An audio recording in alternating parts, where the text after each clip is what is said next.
अर्पिता की शादी राकेश से तय होती है, जो एक सरकारी नौकरी करता था। अरे चाची, अर्पिता इतनी सुंदर, पढ़ी लिखी और मॉडर्न लड़की है, फिर कहाँ आप इसकी शादी ऐसे घर में कर रही हैं? अरे लड़का सरकारी नौकरी करता है, इंजीनियर है, खूब कमाता है, खूब मेहनत की है लड़के ने इस नौकरी के लिए। अर्पिता भी राकेश को पसंद नहीं करती थी, लेकिन पिता ने हाँ कर दिया तो शादी के लिए मन मारकर तैयारी कर रही थी।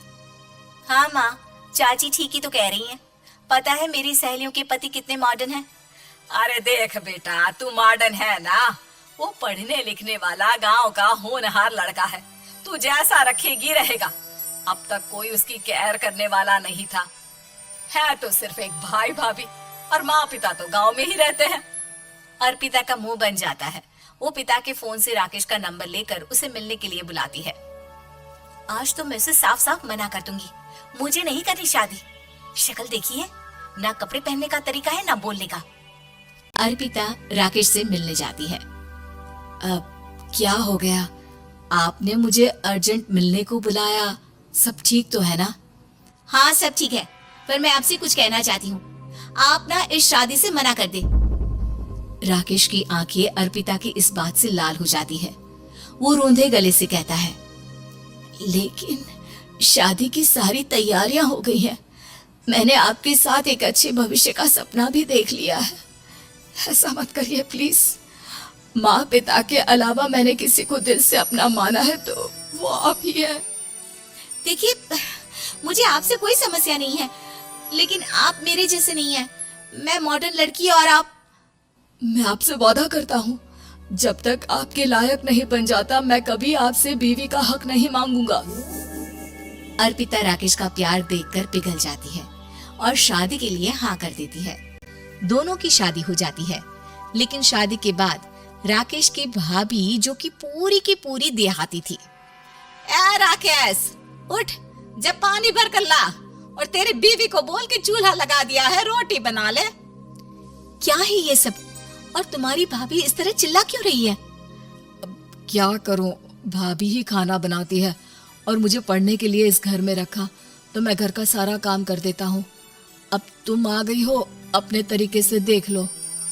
ये मकान तो तुम्हारे पापा ने बनवाया था ना शहर में, ताकि बेटा पढ़ाई कर सके।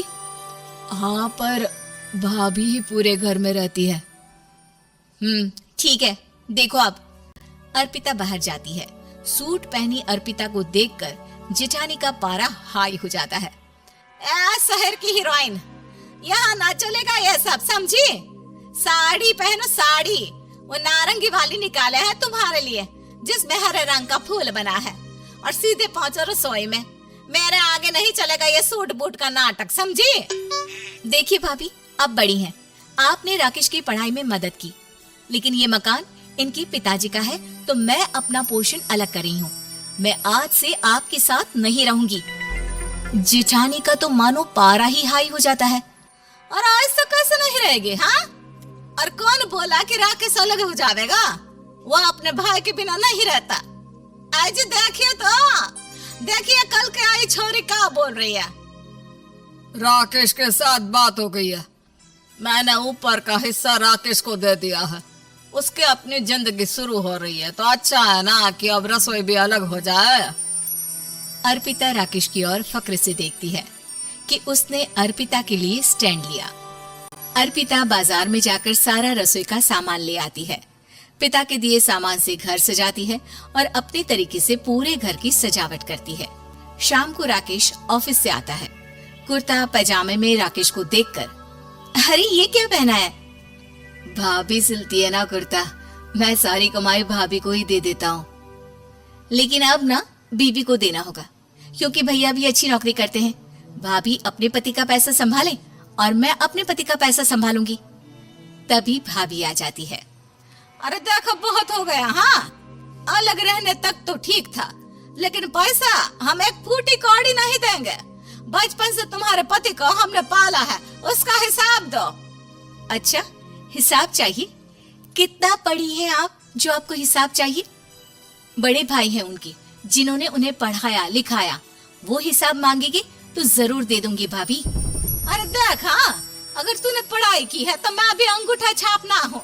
अरे 5 की क्लास तक पूरी पढ़ाई की है, समझे? वैसे भी कल इन लोगों के माँ बाबूजी आ रहे हैं गाँव से, वही लोग ठिकाने लगाएंगे तुझे।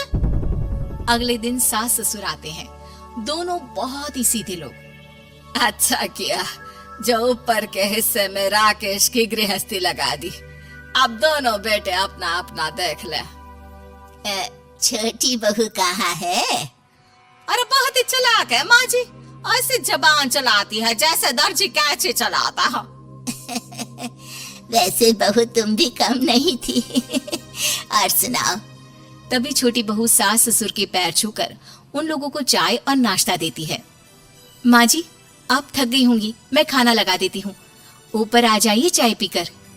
अरे बस बस यही रहेंगे वो, क्योंकि बड़ी बहू मैं हूँ, हमेशा से इनके माँ बाबूजी मेरे पास ही आए हैं। चलिए माँ जी आप ना किचन में खाना बनाइए, मैं जरा बाजार होकर आती हूँ और फिर साथ में खाना खाते हैं। जेठानी बाजार निकल जाती है और सास ससुर बेचारे घर पर अकेले। फिर दोपहर को, माँ जी मैंने आप सभी के लिए खाना बनाया है। माना मैं छोटी हूँ लेकिन अच्छा लगेगा अगर आप लोग मेरे साथ रहें। वैसे भी यहाँ है कौन बेटा, चलो ऊपर राकेश के पास ही चलते हैं। सास ससुर दोपहर का खाना खाकर वहीं आराम करने लगते हैं कि जेठानी आ जाती है। अरे वाह, ये तो वही बात हुई ना, कल की आई को पूरा परिवार और हम अकेले के अकेले। भाभी देखिए, परिवार में प्यार से रहा जाता है, ना कि चालाकी से। अम्मा खाना कैसे बनाती, पहले ही गांव से थक कर आई हैं। हाय रे दया, तो मैं का बाजार से ऐस करके आ रही हूँ। अरे भूख के मारे मेरा सर दर्द हो रहा है और यहाँ मेरी फिक्र कौन करेगा। अरे तो किचन में खाना है, लगा देती हूँ मैं भाभी। बड़ी बैठकर खाना खाती है और शाम को जब राकेश घर आता है। अरे राकेश, तू तो पूरा हीरो लग रहा है इन कपड़ों में, ऐसे कपड़े पहले क्यों नहीं पहनता था? राकेश बीवी की तरफ देखता है और फिर कहता है, माँ पहले पहनाने वाली नहीं थी ना। हाँ हाँ, और हम जो हाथ से सिल सिल कर कुर्ता पहनाते थे उसका का? अरे तुम्हारे भैया तो आज भी पहन रहे हैं। तभी अर्पिता सास के लिए कपड़े और ससुर के लिए शर्ट पैंट ला कर देती है। उन लोगों को फ्रिज से ठंडा पानी और टीवी में फिल्म दिखाती है। अरे कब से इनको बोल रहे हैं कि फ्रिज वाले आओ, लेकिन ये है कि मानत ही ना है। बहू अब तो तुम ही समझाओ ससुर जी को। नहीं पापा, आप फ्रिज बंद लीजिए। अरे वाह रे छोटे, खुद फ्रिज का ऐसे का मजा ले, और इनकी माँ के पास फ्रिज भी ना हो। अरे देखा पिताजी, देखा माँ जी कब बोल रही है। अरे उसकी पूरी बात तो सुन लो कि वो क्या बोल रही है। वो इसलिए क्योंकि अब माँ जी और पापा यही रहेंगे मेरे पास। घर को घर सिर्फ मॉडर्न या गांव की सोच नहीं, बल्कि संस्कार बनाते हैं भाभी, और संस्कार अच्छे हो तो सब सही हो जाता है।